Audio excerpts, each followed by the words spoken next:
Okay, so this one will be the 2024 O-Level Pure Physics Practical paper that we have completed last Monday. Okay, the very first question that we are given is the energy transfer. So we are given a load, I think of 2.0 Newton and a spring. So we are asked to tie the load to this part of the pulley, right? Then after that, we are asked to tie another part of the spring to a rod at the bottom of this retort stand.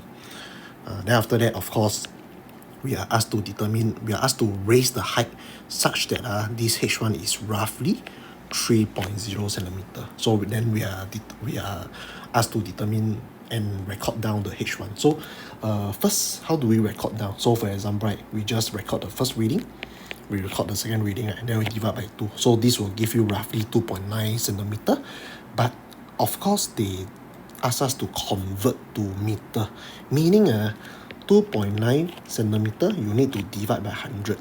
So you must retain the number of decimal place. For example, you divide by 100, so this will give you 0.029 meter. Of course, your values will be different because practical cannot have the same values one. Okay, for L1, we are asked to determine what is the length. So after I raise the load to 3 centimeter above the retort stand, we are asked to determine the L1, right? Okay, so same thing, the idea is the same. So you measure first time, second time, divide by 2, roughly 3.1 centimeter. Then after that, right, you divide by 1000. So you divide by 100. Then you must give that in terms of 3 dp. So H1, L1, so both of these answer must be in terms of 3 decimal places. Okay, for part 2, the idea is the same. So we are asked to raise the load such that the spring now no longer extend, meaning that it will go back to the original length. So so the idea is the same. Repeat the first time, second time divide by 2. Then after that, you divide by 100 to get in terms of meter. So same thing, this will be 3 decimal places. Okay, then for part 3, we are given 2 formulas to calculate the elastic potential energy and the gravitational potential energy. So of course, the answer that you must give with the units to be joules. So this part must be in terms of 2SF. This part will also be 2SF. Of course, you can add in one more.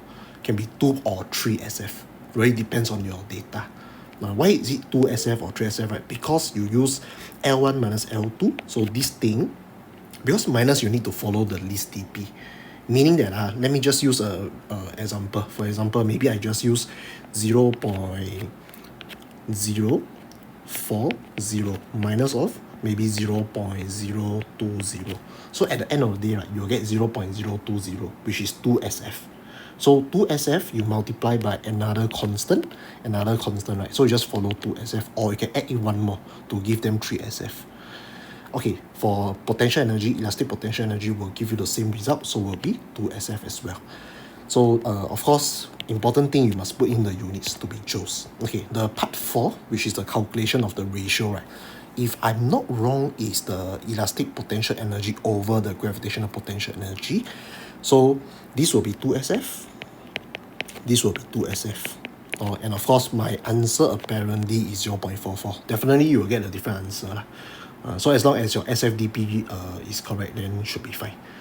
So for part 4, there shouldn't be any unit. So there shouldn't be any unit. So no units. Okay, the last part of this question will be the sources of error, and of course, what is the improvement. Okay, for the 2 sources of error, I actually put the first will be when measuring the vertical height, freehand is being used, right? So this will actually cause the ruler dot to be entirely vertical. Second is the friction in pulley. So these are the 2 sources of error. Then of course, the improvement, I actually use the first one. So for example, I use a set square and place it perpendicular next to the ruler to ensure it is vertical. So that is for the very first question. Okay, then let's move on to the second question. Okay, second question is we are given a test tube, and of course we are asked to put a compass, right, inside the test tube. I think it's between the test tube, in the middle of the test tube, and we are given a switch, we are given a battery, ammeter, and of course your fixed resistor. So you must connect everything together. Okay, the first part is we need to determine how do we actually when we close the switch, what is the angle that the compass actually get deflected. So for my answer, of course, just take it at a pinch of salt because I might not be correct. So my two values will be 3 degree and 3 degree, roughly 3 and 4 degree like that. And then I calculate the average should be 3 degree. So this one you must give it in terms of 0 decimal place. Just remember to repeat your recording. Okay, then the second part they ask us to how to ensure that the angle that you measure is measured as accurately as possible. So you just need to describe how you measure it using the protractor. So you can say, place the protractor with the 0 mark next to the compass, close the switch, and angle theta can be calculated using the difference of the two values. Of course, you can have different answers. Okay, for the next part is we need to determine the length of wire, the length of coil wire that's coiling around the test tube. Okay, to do this, definitely you don't take out the whole wire and measure using the meter rule. You just simply measure the diameter of the test tube first. So for me, if I remember my values correctly, is roughly 2.5 centimeter. Then after that, you just use the pi d. Pi d is the circumference of the test tube. You times how many coils are there wrapping around the test tube. So if I calculate correctly, according to this part is about 10 coils. But of course, not to forget, there is half here, another half here. So I will multiply by 11. So that is that's my values lah. So you can have 10 or 11. So for this, right, is 2.5 centimeter. So meaning that your answer, you must give it in terms of 2 or 3 SF. Yeah, so 2 or 3 SF, but I put 3 SF is, I think is about 86.3 centimeter. Alright. Okay. So the next part will be the current. So we are asked to record down the current. So just remember, follow the half the smallest precision of your ammeter. So this will be around 0.42 ampere. Okay, here comes the question 2 planning. So planning this year actually follows the 2022 planning. So there will be 2 independent variables. Of course, I think many of us actually just write 1, or due to time constraint, or maybe you miss out the question. But never mind. Just 1. I think 1 is good enough. Okay, but remember for this planning, just write 2 to be safe. So for example, experiment 1, you change the current first. Dependent variable will be the angle theta. The constant, of course, you set the length of wire to be constant, which is L, right? And of course, the location of the compass. So you must put at the middle of the test tube. And when you plot the graph, remember to put down this, for example, angle theta, right? Theta / degree. Then current I is ampere. So remember to write down the origin here. Then you pass through the origin. So of course, the gradient right here, right? Just remember to write down gradient to be your K over L. Right? Okay, then for experiment 2, for those who did experiment 2, right, when writing down the planning, you just change your independent variable to be L, meaning the length of the coil. The dependent will be theta, constant will be I, and of course second will be the location of compass. So definitely when you plot, in order to get you a linearized graph, remember is plotting theta against 1 over L. It's not theta against L. If you plot theta against L, you will get a graph like that, which is not what they want. So you must plot theta against 1 over L. Of course, with a gradient of Ki. Yeah. So that is the main thing about this planning. Of course, the full detail of planning, I think should be fine. Okay, so that is for question 2 planning. Then of course the last question, the long experiment, is the oscillation. So we are given a V-shaped thingy, right? Then 2 retort stand, then a few clay, or what they call putty. Okay, so 1 putty is about 1.0 gram. Okay, the first part, we are asked to determine what is the value of D, meaning the distance from one end of the V-shape to the other end of the V-shape. So for me, I calculate 16.0, 15.8, then I get the average to be 15.9 centimeter, because this is measured using your ruler, 30 centimeter ruler. So you must give it in terms of your 1 decimal place. Okay, then for part 2, of course, for those who actually clamp use the clamp to clamp onto your V-shaped wire, you actually realize that it cannot even oscillate. So you need to change a bit, you need to put it outside the clamp, then it can oscillate already. So remember for the oscillation, they want us to determine the period. Okay, for this, you must actually write down this first. Meaning number of oscillation can be 10, can be 20. If you can go up to 20, just write 20. Okay, then you calculate what is the T1 first. So 6.42 for me, T2 6.40. Then of course you can follow your school. Some school they actually teach 1 dp, so just write down 1 dp. Then you find the average time first. You find the average time, right? So for me, I put 2 dp. If you can put 1 dp, up to you. Then you determine the period. Okay, period you divide by the number of oscillation. For me, I divide by 10. If it's 20, you divide by 20. But the answer that you give must be according to this significant figure. For me, right, it will be 3SF. So it will be 0.641 seconds. So it's about 3SF. You can also put 2SF because some of us actually put 6.4 divided by 10. So this one is 2SF. So you can put 2SF or add in one more, 3SF. Okay, here comes the major part really, which is the table. Okay, table, of course, I don't put in all the values. I just briefly tell you all what you all should put down to get the credit. For example, you must put down all these things.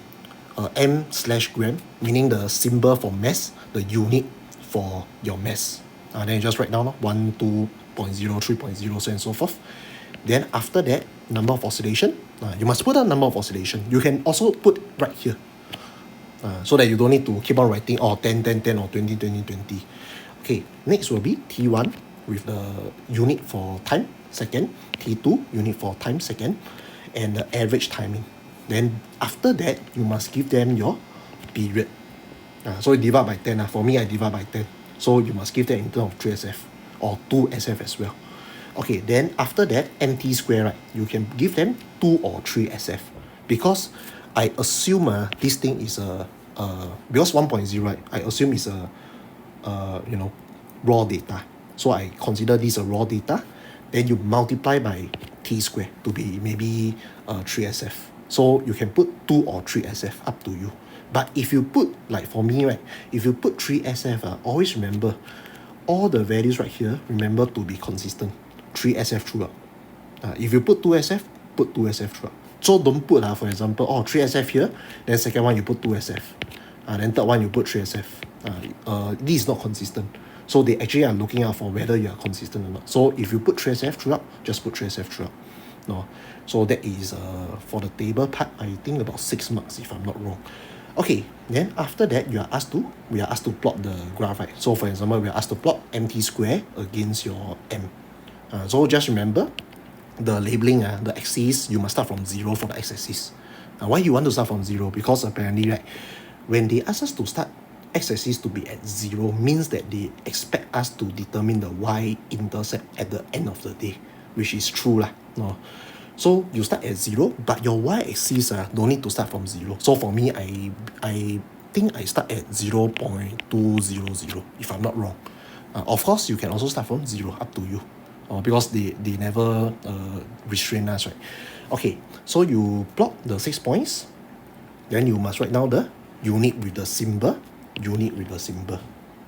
Then every 2 centimeter, so-called 2 centimeter square, right, you must remember to label your thing. So for example, 0, 1.0, 2.0, so and so forth. Then after that, plot the 6 points, plot the best fit line, and remember to draw a big right angle triangle. So with the coordinate. So for example, x1, y1, x2, y2. Then after this, we are asked to determine the gradient, right? So gradient definitely, at the end of the day, I think should be about 0.301 second square. Definitely your gradient will be different, but just remember it's about 2 or 3 SF. So these 2 or 3 SF. Right? Okay, y-intercept, you just need to read off from whatever point you cut at the y-intercept. So for me, I think it's about 0.204 gs square. Remember, there's a unit for y-intercept and your gradient. Because gradient-wise, right, gradient is rise over run. So your rise is your gram second square. Divide by the run, right, which is gram. So you can see the units, the gram is being cancelled away. So that's why for gradient, there's some unit. which is second square. Then y-intercept is gs square, gram second square, because you cut the y-intercept. So this will be your unit for the y-intercept, gs square, gram second square. So definitely, I think some of us actually cut as 0 also can, as long as the examiner see that you cut as 0, then it's okay. So not necessarily must be a value. Okay, the last part of the question will be the tree improvement. So tree improvement, for me don't know whether it's correct, but this is my answer. So the first one will be when we must use the retort stand and bosses to actually clamp the ruler when measuring the distance d to ensure that the ruler is entirely horizontal. So for example, right, we are asked to determine this d using the 30 centimeter ruler, but we are using freehand to hold it, so it might not be accurate. Because when we use freehand, it might not be entirely horizontal. It might look horizontal, but it's not entirely horizontal. So you can actually use a clamp and bosses and retort stand to actually clamp the ruler when measuring it. Okay, second is the fiducial marker. So for example, when we oscillate, right, for me I oscillate 10 times. So when I oscillate 10 times, I can actually use a marker to locate the starting and ending point of the oscillation. And last but not least, right, I want to use an adhesive, can be a blue tack or a scotch tape, to prevent the V-shaped wire from slipping while oscillating. Because apparently, if you notice one thing is that when you're oscillating, sometimes because there's some contact with the retort stand here, the bosses or the clamp, so sometimes when it's oscillating, this part will actually slip. So that's why I can actually use a blue tack to prevent the V-shaped wire from slipping while oscillating.